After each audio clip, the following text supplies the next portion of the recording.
চলো তাহলে এবার তারাপীঠে যাওয়ার সময় কি কি করলাম মানে ফুল তারাপীঠের ব্লগটা তোমাদের সাথে শেয়ার করা যাক। দেখো বাড়ি থেকে তো আমি তোমাদের সাথে শর্ট ভিডিও শেয়ার করেইছি। তারপরে কিন্তু ওখান থেকে আমি আর সবসময় ব্লগটা কন্টিনিউ করতে পারিনি, বিকজ এত ব্যাগ নিলে আর কি বলবো, 10 জন গেছি টোটাল আমাদের সোনাকে কাউন্ট করেই। 10 জনের যদি এখন মানে কি বলবো 14-15টা ব্যাগ হয়, তাহলে বুঝতেই পারছো বারবার ফোনটা বের করা কতটা ডিফিকাল্ট। তো ওখান থেকে কিন্তু মেট্রো স্টেশন হয়ে চলে গেছিলাম হাওড়াতে। আর আমি কিন্তু খুবই কম রাস্তাঘাট চিনি, তাই ডিরেকশন খুব কমই বলতে পারবো তোমাদেরকে। তো সবাই কিন্তু এই যে চাঁদ দেখতে দেখতে চলে এসেছি ট্রেনে, আর আমাদের সোনা তো উঠেই একবারে বিরাট হাসি, খুবই মজা খেলাধুলা নিয়ে, মানে প্রচুর, মানে প্রচুর আনন্দও করেছি।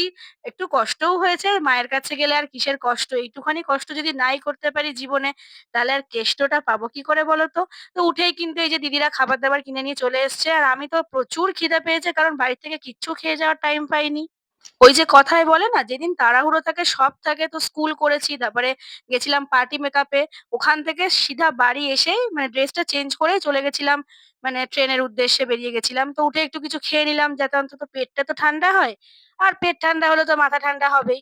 আমার মাসি আর বৌদি মিলে দেখো কত কিছু, আমার মাসির মেয়েও মানে আমার দিদিও অনেক কিছু করেছে। সবাই মিলে ভাগে চোখে আর কি অনেক সুন্দর মানে রাতের খাবার বানিয়ে নিয়ে এসেছে, রুটি আলুর তরকারি, পনির আলুর তরকারি, এদিকে মাইমা নিয়ে এসছে সুজি। তারপর ওখান থেকে খাওয়া-দাওয়া করে একদম সিধা ভোর ৩:০০ ৭ বাজে এখন আমরা চলে এসেছি রামপুর স্টেশনে। স্টেশন থেকে ডিরেক্ট চলে আসলাম আমাদের হোটেলে। হোটেলটা কিন্তু অল ওভার সুন্দরই ছিল। আর কি মানে যেটুখানি ভেবেছিলাম তার থেকে এক্সপেকটেশন এর থেকে ভালোই ছিল। সুতরাং সেখানে এসে আমরা সবাই সবার মতো গুছিয়ে নিলাম, দিয়ে ফ্রেশ হয়ে স্নান-ধান সেরে সবকিছু সেরে কিন্তু মন্দিরের উদ্দেশ্যে রওনা দিলাম। তখন ওই ভোর ৪টে ৪:৩০ কিংবা ৫টাই হয়তো বাজে, পুরো এক্সাক্ট টাইমটা খেয়াল নেই। তারপরে কিন্তু ওরা এদিকে ডালা-টালা কিনছিল আর আমি এদিকে আমার কাজ করছিলাম, অর্থাৎ ভিডিও করছিলাম। ওই যে বললাম না সবাই মিলে গেছি, ভীষণ তাড়াহুড়ো। হয়তো অনেক ক্লিপস তোমাদের সাথে শেয়ার করতে পারবো না। কিন্তু এদিকে ডালা-টালা নিয়ে এবার লাইন দেওয়া স্টার্ট। মানে লাইন কতক্ষণ দিয়েছি জানো? ৭.৫ না ৮ ঘন্টা লাইন দিয়েছি। প্রায় ওই ভোর ৫:৩০ থেকে দেখো লাইন দিয়েছি। এই যে ভোরের পরিবেশটা তোমাদের সাথে শেয়ার করছি। আর এই যে লাইন দেখো একদম মেইন রোড ছাড়িয়ে।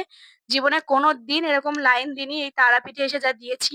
১ম বার মানে এক্সপেরিয়েন্স কি বলবো? নতুন, নতুন এক্সপেরিয়েন্স, অনেক সুন্দরই এক্সপেরিয়েন্স। খারাপ আমি বলব না। অনেক দিনের ইচ্ছা ছিল যে একটু মায়ের কাছে আসবো। মা ডেকেছে বলেই যেতে পেরেছি। ওই যে বলে না, মা না ডাকলে মায়ের কাছে যাওয়া কখনোই সম্ভব না। মা ডেকেছে, মায়ের কাছে পৌঁছে গেছি। এই যে আমার ডালা-টালা নিয়ে আমি লাইন দিয়ে দাঁড়িয়ে গেছি।